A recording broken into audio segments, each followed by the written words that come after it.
Pak Kadep di grup gitu. Intinya setelah UTS itu to be honest, terus story-nya saya pribadi pengennya tetap ngajar. Nggak ada presentasi dari kalian. Karena kalian menyepelekan gitu. Nah, cuma karena dimintanya demikian, ya wes kita gas-gasan saja kalau nanti kelas dari eh, setelah ETS itu adalah presentasi. Dan mungkin saya akan setrik gitu. Jika kalian memang nggak perform, ya mending saya yang presentasi, kalian nggak usah dapat nilai di situ, gitu aja. Maksudnya gimana Pak? Ya maksudnya kamu ngerjakan yang asal, kemudian kamu apa namanya?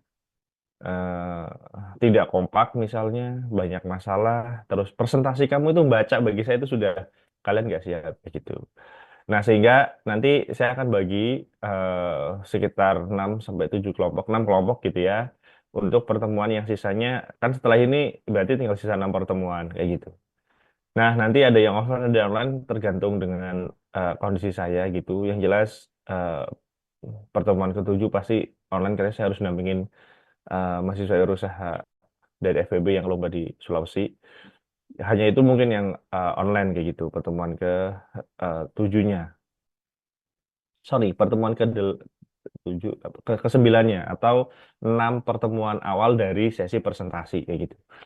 Nah, eh, prosesnya adalah diusulkan mahasiswa itu dibentuk kelompok-kelompok ya, yang kalian diharapkan membuat presentasi sesuai dengan topik setelah UTS seperti itu.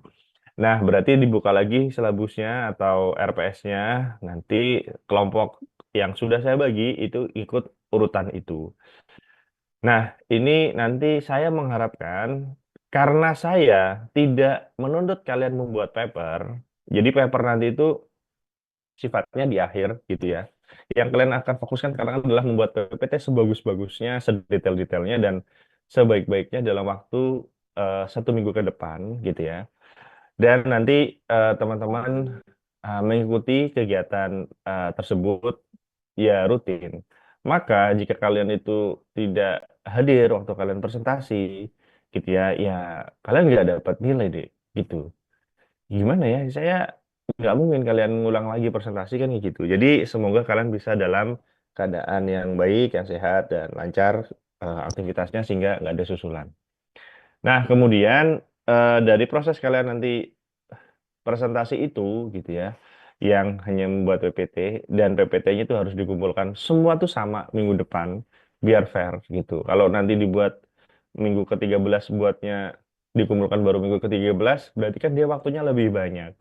Dan pemahaman saya mereka yang kadang mengirimkan awal di minggu-minggu awal gitu sampai minggu-minggu akhir itu sama saja karena kalian yang minggu akhir lebih punya privilege untuk mengerjakannya secara lebih santai. Jadi nanti semua berlaku sama, ada 6 kelompok nanti yang harus mengumpulkan PPT di apa namanya di minggu besok kayak gitu. Nah PPT-nya nanti ya sambil kalian silahkan catat ya. PPT-nya itu karena ada 6 orang nih, sekitar 6 orang, maka sebenarnya minimal PPT-nya itu 30. Jadi satu orang sebenarnya bisa mengeksplor 5 PowerPoint kayak gitu ya. Itu yang saya harapkan. Kalau kalian tuh mengupdate skill kalian ke 36, ke 42, atau 48 slide, itu bagus banget. Kayak gitu. Silahkan kalian eksplorasi dari buku, dari terapan yang ada, dan berikan kita challenge untuk menilai kalian memang kalian layak mendapatkan nilai yang bagus. Oke, hanya saja dalam apa namanya prosesnya gitu ya, dalam prosesnya teman-teman nanti harus mengikuti juga aktivitas yaitu kuliah tamu dari luar negeri yang kita kebagian sesi pertama di hari Kamis jam 15 sampai jam 16.30. Ini online ya rencananya. Itu sesi pertama karena kita itu adalah kelas A. Jadi kelas A nanti ada sesi pertama, mungkin diminta review seperti itu, dan nanti saya akan membuat pengumuman ataupun wadahnya di Aula Hebat. Nah, kalau kalian kelasnya kebetulan ada jam 16 sampai jam 16.30 dan itu offline, nanti komunikasi sama saya cari solusinya. Karena mungkin kalian bisa ikut online di sesi 2, sesi 3, sesi 4 yang nanti bisa saya akomodir. Jadi oke. Itu kewajiban dari Pak Kadet untuk semua mahasiswa harus ikut kuliah tamu ini. Yang kelas A wajibnya itu sesi satu. Tapi kalau kalian ada kelas, nanti kita bisa komunikasi gimana dengan sesi 2, sesi 3, sesi 4 yang mungkin bisa diikutin. Nah, ini adalah pembagian timnya. Saya bagi berdasarkan abjad dan itu ada di absen yang ada itu. Jadi kelompok pertama itu Agiltri sampai Arinal, kelompok 2 Astrial sampai Hisam dan seterusnya. Itu adalah pembagian kelompoknya. Berarti Pak, ini ya ada 6 ya. Sebentar. Eh, Nah, ini kan ada 6 nih. Ya, ini kan ada 6. Berarti ini itu pertemuan keberapa Pak materinya? Kan gitu ya. Karena kan eh, 1 sampai 7 sudah, 8-nya UTS. Berarti kan sebenarnya kalau kita runut lagi, ya, kalau pertemuan 8 itu nggak dihitung sebagai UTS, itu ya sekarang, kan kayak gitu. Maka ini materinya mulai dari materi 9, materi 10, materi 11, materi 12, materi 13, materi 14. Nah, ini ada absen yang kelebihan, 31, 32, 33. Saya masukkan ke kelompok 1, ya, kelompok 2, sama kelompok 3 saja. Gitu. Kenapa? Ya, karena asumsinya presentasinya lebih duluan. Tetapi untuk deadline PPT-nya itu minggu depan. Kamis jam 23.59 lah. Ya, minggu depan. Kamis. Nah, saran saya, caranya kalian tuh buat PPT, terlepas dari teman kalian itu akan membagi, bagianmu ini, bagianmu itu, saya tetap mengharapkan kalian memahami PPT temannya. Makanya nanti waktu presentasi ya, bisa jadi saya berharap kan mengharapkan kalian kalau pengen perform ya lihat atau memahami materi dari teman-temannya.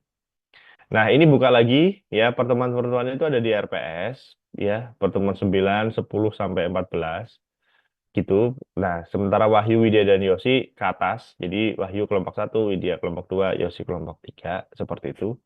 Dan di dalam prosesnya kalian bisa mengeksplorasi apa namanya semacam kreativitas boleh. Jadi kontennya sebenarnya bebas, tetapi tetap kalian harus merunut pada buku. Kan buku itu ada itunya wajib ya. Apa namanya konten wajib listnya. Nah, ada list-list wajib di buku dan kemudian dari situ kamu nambahkan. Nah, tadi kan berharap Pak Rosanto ada kasus atau ada semacam contoh atau ada semacam terapannya itu kayak gimana? Itu dikaitkan nanti. Kasus-kasus itu dan itu harus baru sebenarnya. Artinya nggak harus sama yang ada di buku. Kayak gitu. Itu polanya. Nah, tetapi sebelum kita melakukan presentasi gitu ya, nanti di awal, kecuali minggu depan deh, kecuali minggu depan, itu berarti pertemuannya adalah ke-10, nah, mulai dari pertemuan ke-10 sampai ke-14, ada 5 pertemuan, akan ada kuis mengenai materi sesuai silabi, gitu. Tapi kuisnya hanya, apa namanya, pendek, ya, sekitar maksimal 20 menit untuk memastikan kalian itu berada pada track membaca gitu. Berada pada track membaca seperti itu. Jadi silahkan nanti kalian eh, apa namanya melakukan itu. Nah, dimulai pertemuan ke-10 ke-14 ya, kalian juga wajib mengumpulkan risam, tapi cuma 2 halaman maksimal, tulis tangan. Yang itu menunjukkan kalian membawa amunisi untuk kuis gitu ya, membawa amunisi kuis. Saya soalnya nggak akan sulit kok, cuma lebih ke kamu baca bagian ini nggak, cuma sebutkan mungkin gitu ya, sebutkan atau apa perbedaannya. Jadi sifatnya lebih ke pemahaman, bukan pada analisis. Jadi sifatnya hanya mungkin hafalan atau pemahaman saja, kalian itu melakukan itu. Nah, ini berlaku di minggu ke-10 karena kalian silahkan fokus di minggu ke-9 itu mengumpulkan PPT yang bagus. Pak, apakah nanti dalam prosesnya saya itu boleh merevisi? Merevisi apa? Merevisi PPT yang nggak boleh. Jadi kita fair play, semua ngumpulkan di waktu yang sama minggu depan dan presentasinya beda-beda, oke, tapi tidak boleh merevisi. Apapun alasannya, agar kita fair play. gitu. Nah, minggu kedepannya silakan fokus untuk kuis dan membuat resume 2 halaman yang silakan bawa itu ke kelas. Kayak gitu nanti dikumpulkan di kelas bukan di aula gitu. Itu juga tiket kalian untuk ikut kuis sebenarnya ya. Jadi boleh ikut kuis kalau kalian uh, siap dengan 2 halaman ini. Nah, saya harapkan kalian dengan meresume ini, kalian juga bisa bijak menanya teman kalian ke yang lain.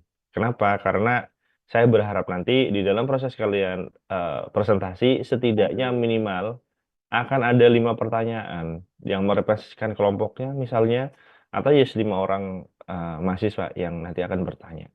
Jadi semua kelompok wajib bertanya. Cuma ya jangan kalian buat jadi pertanyaan titipan. Nanti kalian tanyain-tanyain nggak bisa. Itu kan kelihatan. Jadi fair play aja. Kalau memang mau tanya, sudah siapin aja itu di bagian resume ini. Saya mau bertanya ini juga nggak apa-apa. Seperti itu. Nah, semoga kalian lebih eh baik dan optimis lagi untuk terus belajar di ekonomi maritim. Walaupun mungkin keluhan saya di mata kuliah ini adalah ini sangat port management banget gitu ya. Bukan impact evaluation dari atau laut atau dari kebijakan pemerintah di bidang kelautan. Kayak gitu. Nah, selanjutnya, oh, sebentar. Oke. Nah, selanjutnya ini sebenarnya ada tulisan yang ketutup ya. Intinya kelas A kita itu dapat sesi 1 untuk ini, untuk apa namanya, eh, kelas kuliah tamunya tanggal 31 Oktober online. Kalau kalian nggak bisa, komunikasi saya nanti saya ikut ya sesi 2 Pak, sesi 3, sesi 4 karena ada kelas. Oke, boleh. Begitu, ada yang mau ditanyakan? Ada yang mau ditanyakan? Nah, Sama nanti nih kita, PPT-nya ini saya kirimkan ya, PPT-nya. Kak, untuk presentasi Ya, PPT-nya itu ada batasan tadi atau enggak, Pak? Bebas kan, Pak, tadi? iya minimal 30 tadi slide-nya. Oh, baik, Pak. Inti loh ya, bukan dimulai dari judul sama bagian belakang kalian. Enggak, itu enggak dihitung. Intinya itu kalian mau memaparkan minimal 30 slide. Atau gini deh, 1 orang itu minimal 5 slide gitu. Yang proper gitu. Menjawab pertanyaannya, Mbak, Ya, Pak. ada yang lain?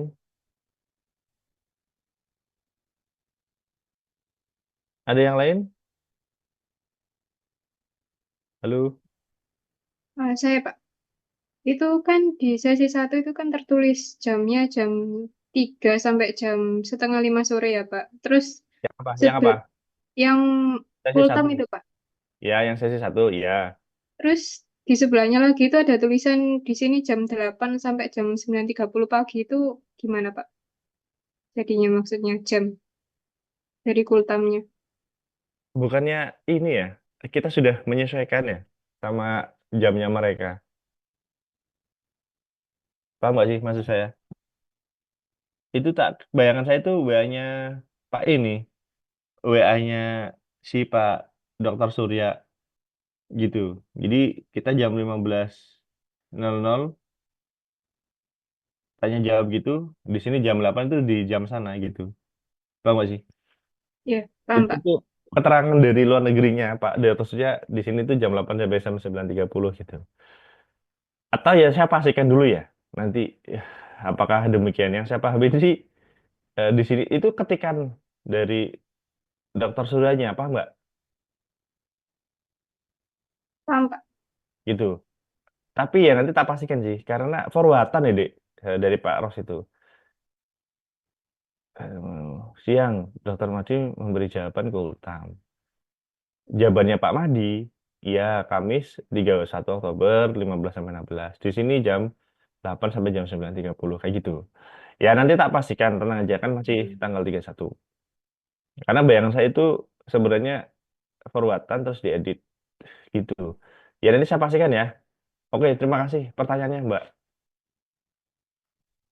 Terima kasih Pak. Oke, kalau yang kuis, presentasi, review ada yang mau ditanyakan? Halo? Ada nggak yang mau ditanyakan?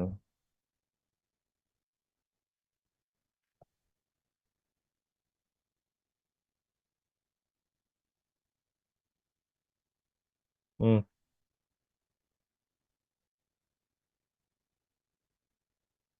Halo? Halo, lu. Sepertinya sudah cukup, Pak.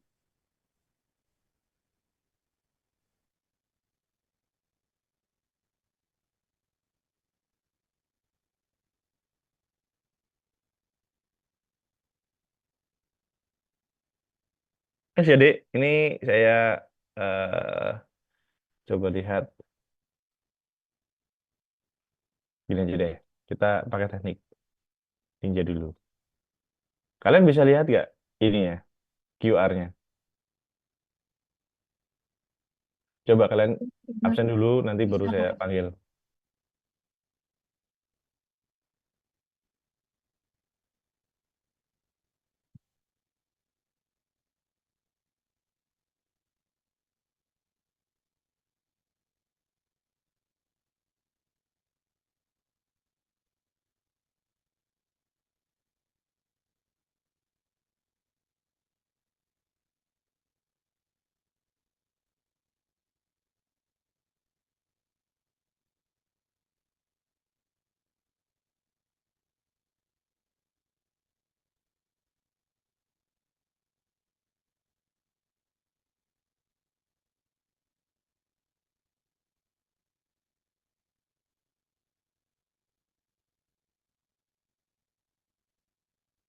Sudah, yang hadir hanya 26. Halo? Permisi, Pak. Atas Ya, nama Mita nomor 4. kita terus. Permisi, Pak. Hmm. Atas nama Astrela Permisi, nomor Pak, atas 2. nama Nabila Cynthia. Nabila Cynthia, terus. Atas nama Novita Febrianti, Pak, nomor 3. 3, terus. Kurang satu nih. Atau ada yang double device-nya? Udah ya? Cukup ya? Baik. Terima kasih atas pertanyaannya. Saya akhiri. Assalamualaikum warahmatullahi wabarakatuh. Semoga bisa optimal kalian belajar di mata kuliah yang lain karena waktunya ini agak longgar gitu ya. Terima kasih. Semangat. Bye. Assalamualaikum. Waalaikumsalam. Waalaikumsalam.